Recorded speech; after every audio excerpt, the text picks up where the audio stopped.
As you probably know, Fromsoft is currently working on two new games, Elden Ring Nightreign and the Duskbloods, both of which are completely new types of games that they've never attempted before. While so far both these games look absolutely great, some new details that had been revealed sparked some controversies and concerns among the fans both for the games themselves and Fromsoft's future as a whole. We will discuss all these concerns and controversies in this video and even offer some possible solutions to them. So without any more yapping, welcome back to the gaming cycle and let's get to it.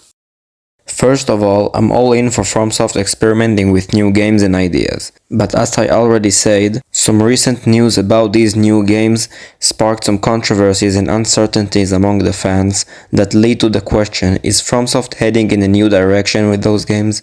And if so, is that a good direction or one that we don't want them to follow? I will try to answer these questions and many more in this video, so stay tuned.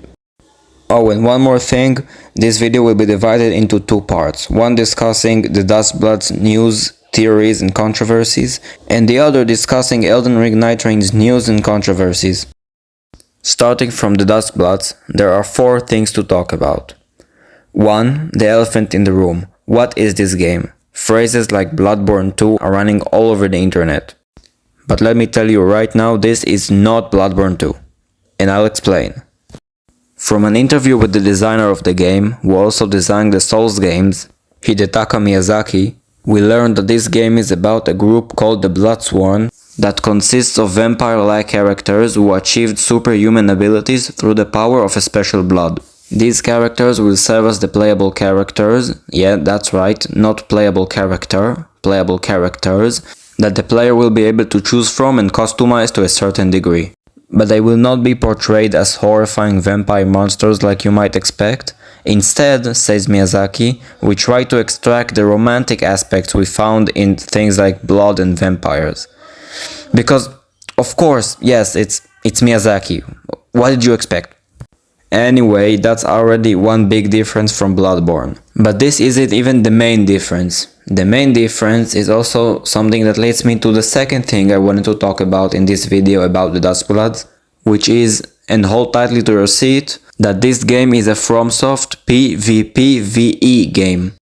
Which, if you didn't know, means that we will fight both other players and AI-based enemies in the same game session, and it will even incorporate some battle royale elements like last player standing in some cases. Which to many people, including me, is so unusual for a Fromsoft game to be based around. Again, they're experimenting, I know, but it still raises concerns because Fromsoft isn't exactly known for making balanced multiplayer experiences. In fact, it's the exact opposite. If you look at all the Souls games, especially at launch, the multiplayer can be really unbalanced sometimes. Like certain weapons being completely broken while others terrible. But then there's one thing that we need to remember. All the multiplayer experiences that we've seen from them until now were just additions to single-player based games. But this time it's built from the ground up to be multiplayer at its core.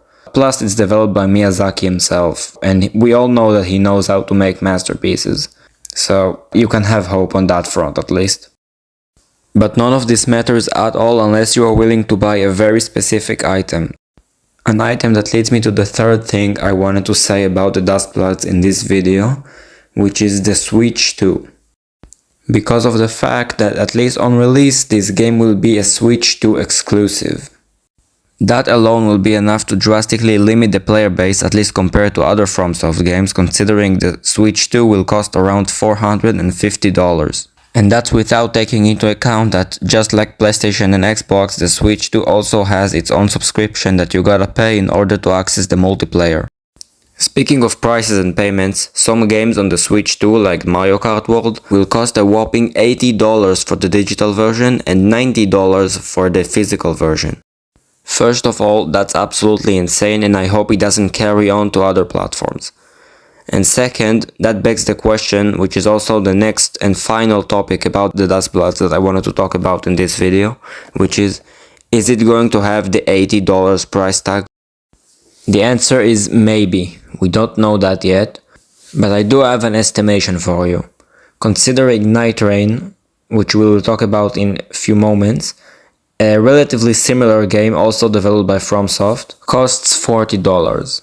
So if I have to give an estimation, considering the $80 of other games on the Switch and the $40 of Nightreign, I'd say that the Duskbloods will probably have a similar price tag to $40, maybe a bit more, like around $50 or something like that. But again, take this estimation with a huge grain of salt, because it's just an estimation considering the limited information that we currently have, and the price obviously depends on the size of the game and the content in it, and also some of Nintendo's possible demands. So it's just a theory right now, and only time will tell how much this game will really cost. Anyway, that's all I had to say about the Duskbloods for today's video. Let me know in the comments if there is anything that you know or would like to know that I missed. Now, before we move on to the second part of this video, which is Elden Ring Nightreign's news and controversies, if you made it all the way up to this part of the video, then you are probably interested in what I have to say here. So if you want to stay updated on all the news coming up and get more content like this, or you are interested in any of the other things I upload on the channel, such as funny gaming memes and playthroughs, 3D animation and modeling videos, and soon even game development videos, and much more, then I highly advise you to subscribe to the channel, activate the notification buttons, and drop a like to the video, because those things help me a lot and they don't take any money or effort from you, and it's a win-win situation, because I'll be able to make more high effort and quality content like this, and you'll be able to stay updated on all the content coming up.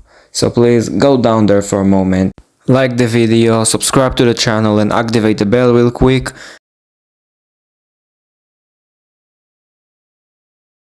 And let's get to the second part of the video, which is Elden Ring Nightreign's news and controversies. Nightreign is much more known to us, the fanbase, than what the Duskbloods is, so I will not talk about what the game is or how it plays. Instead, I'll talk about what trends this game could start, and what could these trends mean for the future of Fromsoft. Okay, first of all, Nightreign looks absolutely awesome. I have watched the trailer for like 30 times now, and I still get hyped every time. But there is one thing that caught my eye, which is the additional DLC in the deluxe edition of the game. Now, this is no minor DLC with a few cosmetics. This is a DLC with more content, bosses, and even playable characters that are locked only behind the additional paywall of the deluxe edition. Now, where have we seen that before? I would have not had a problem if that was the bigger DLC sold separately, but it isn't. And that concerns me because of the gameplay structure of Elden Ring Nightreign. There are already like a million videos of people playing it online, so I'm not gonna explain how the game plays, but essentially there's a limited amount of bosses that you get to fight at the end of each session if you survive long enough. That form of content easily allows Fromsoft to add more DLCs and content in the future, and it will easily fit right in. Now that sounds like good news, right? So here lies the problem. It's not that they can do it easily, it's how they do it. I would expect them to add content through regular updates, which is typical for a multiplayer game, and then maybe once in a while add like a big bunch of content under another paywall of a full-on separate DLC, instead of tiny bits of content each sold separately behind its own paywall. But for what it seems now, they're not off to a good start with the deluxe edition and the additional DLC in it. And yes, I know, while a little concerning and uncharacteristic for Fromsoft, right now it isn't that much of a big deal. But all I'm saying is that we should keep an eye on it and make sure that this doesn't slowly and under our noses becomes this, and eventually that too. But again, right now this isn't much of a big deal, and I trust Fromsoft to keep it like that. So let's just bear that in mind and not overreact and get ahead of ourselves, and make sure we stay hyped for Elden Ring Nightreign, because this game does look absolutely amazing right now. To me, at least. I don't know what about you. Now, for the moment we've all been waiting for, the question of the video. Considering everything we just talked about, is Fromsoft heading in a new direction? The answer is yes, but it isn't as simple as it sounds. First things first, they're not done with single player games. Miyazaki said that in the same interview about the Duskbloods that I showed earlier in this video. But with that in mind, they are definitely heading in a new direction of experimenting beyond the traditional RPG Souls games that we've come to know and love. And while I love the Souls games, this is great news in my opinion. But there's a thing we need to remember. There are two ways in which this new direction can go. One, they slowly embrace EA's and Ubisoft's dark side and descend down the path of microtransactions and extra gold deluxe plus ultra 20 grams of protein 0 calories editions of their video games, especially with the multiplayer, but there's also some potential for the single player games to have these things, or to some extent at least. Or they handle things the right way, like they always have, and stay the amazing studio that they are, making fair, fun and great games. So what's left for us to do?